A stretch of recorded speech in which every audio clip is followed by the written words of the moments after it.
Click করার জন্য আপনাদের জানাই অসংখ্য ধন্যবাদ। দেখতে শুরু করেছেন আপনাদের প্রিয় ইউটিউব চ্যানেল extra24। তো বন্ধুরা, ইতিমধ্যেই লোকসভা নির্বাচন সম্পন্ন হলো।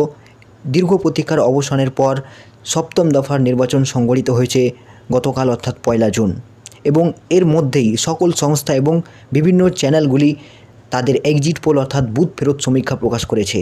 অর্থাৎ আগামী 4 জুন ফলাফলের আগে রাজ্য এবং কেন্দ্রে কোন সরকার আসতে পারে, অর্থাৎ গেরুয়া ঝড় নাকি বঙ্গে সবুজ ঝড়, কী ইঙ্গিত মিলেছে পশ্চিমবঙ্গের 42টি আসনে, কে কোথায় এগিয়ে এবং কতগুলি আসন পাচ্ছে বিজেপি, তৃণমূল কংগ্রেস এবং বাম কংগ্রেসকে অস্তিত্ব থাকছে নাকি তারাও এবার বাজিমাত করবে, কি বলা হয়েছে সমীক্ষায় তা জানিয়ে দিচ্ছি আজকের এই ভিডিওতে। তাছাড়া এক্সিট পোল যা দেখানো হয়েছে তা কতটা সঠিক এবং আপনারা কিভাবে মেনে চলবেন এই এক্সিট পোল, কোন এক্সিট পোল মানবেন এবং কোনটা মানবেন না, আমি আপনাদের জানিয়ে দেবো।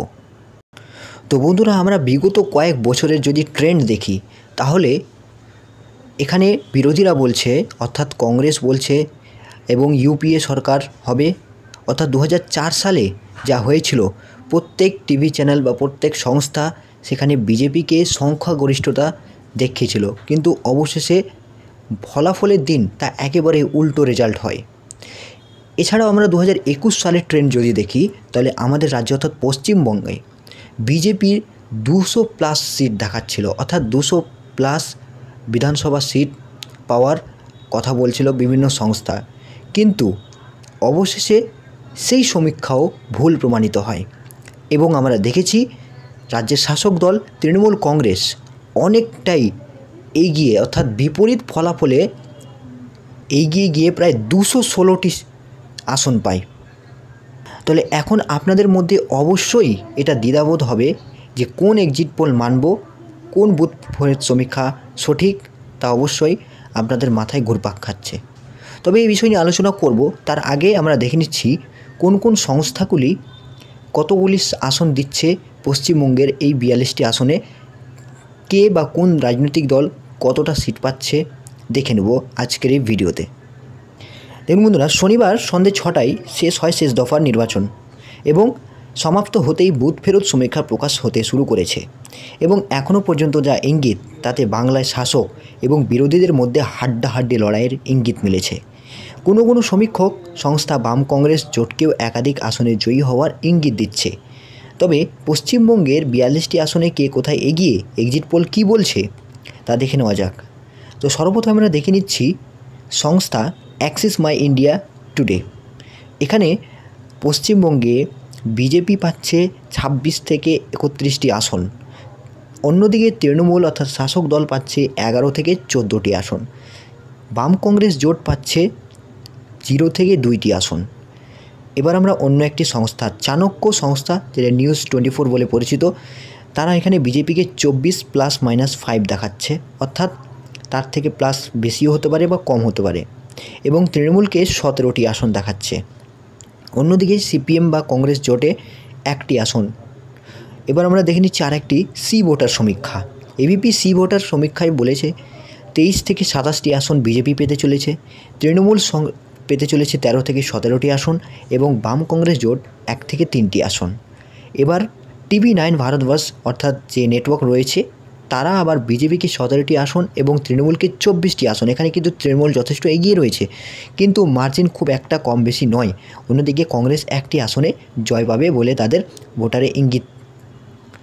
জন কি বাত, এখানে তারা 21 থেকে 26টি বিজেপিকে এবং 16 থেকে 18টি তৃণমূল কংগ্রেসকে এবং বাম কংগ্রেসকে 2 থেকে 3টি আসনের ইঙ্গিত দিচ্ছে।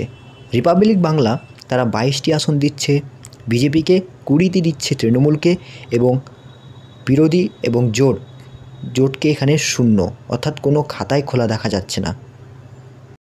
তো বন্ধুরা, এই ছিল এই সি ভোটার এবং বিভিন্ন সংস্থা, নামি দামি সংস্থার এক্সিট পোল। তবে এক্সিট পোল আপনি একেবারে বিশ্বাস করে নেবেন 100%, এটা কিন্তু একেবারেই নয়। এই দিকটা অবশ্যই আপনারা নজরে রাখুন। অবশ্যই 4 জুন অর্থাৎ 4 জুন আমাদের ওয়েট করতে হবে সম্পূর্ণ রেজাল্ট পাওয়ার জন্য। সেদিনই সব কিছু ক্ল্যারিফাই হয়ে যাবে। কিন্তু এই এক্সিট পোলকে আপনারা সর্বশেষ রেজাল্ট ভাবলে কিন্তু খুব একটা বড় ভুল হবে। অর্থাৎ এখানে আমরা দেখেছি প্রায় 95% মিডিয়া এবং সংস্থারা সকলেই কিন্তু রাজ্যে সহ গোটা দেশে গেরুয়া ঝড়ের ইঙ্গিত দিচ্ছে। কিন্তু আপনার কি মনে হচ্ছে এবার কি পাশা বদল হবে? এবার কি গেরুয়া ঝড়কে থামতে পারবে ইন্ডিয়া জোট? আবার অনেক সংস্থা রয়েছে, ডিবি বাংলা আর ডিবি লাইভ বলে একটি সংস্থা রয়েছে, তারা কিন্তু এখানে অর্থাৎ তৃণমূলকে 30টি প্লাস আসন দিচ্ছে এবং অন্যদিকে বিজেপিকে 1 থেকে 9টি আসনে তারা রাখছে। এছাড়া দেশের দিকে যদি আমরা নজর রাখি তাহলে দেশের ক্ষেত্রে তারা ইন্ডিয়া জোটকেই এগিয়ে রাখছে, অর্থাৎ ইন্ডিয়া জোট সরকার গঠন করবে বলে তাদের সমীক্ষায় ইঙ্গিত পাওয়া যাচ্ছে। তো বন্ধুরা, এই ছিল আজকের একটি ছোট্ট ভিডিও এবং এই ভিডিওর মারফত অবশ্যই আপনারা জানতে পারলেন যে কোথায় কীরকম বিজেপি ফলাফল করতে যাচ্ছে তৃণমূল এবং কোথায় জোট টক্কর। তবে সিট আমরা এখানে অ্যানালাইসিস করছি না, তা নিয়ে আরেকটি ভিডিও তৈরি করে দেবো। তবে তার আগে অবশ্যই চ্যানেলটিকে লাইক করবেন, অর্থাৎ সাবস্ক্রাইব করবেন এবং পাশে থাকবেন। লোকসভার সমস্ত রকম আপডেট সবার আগে পেতে অবশ্যই চোখ রাখুন আমাদের চ্যানেলে, তাই অবশ্যই সাবস্ক্রাইব করতে ভুলবেন না। ধন্যবাদ।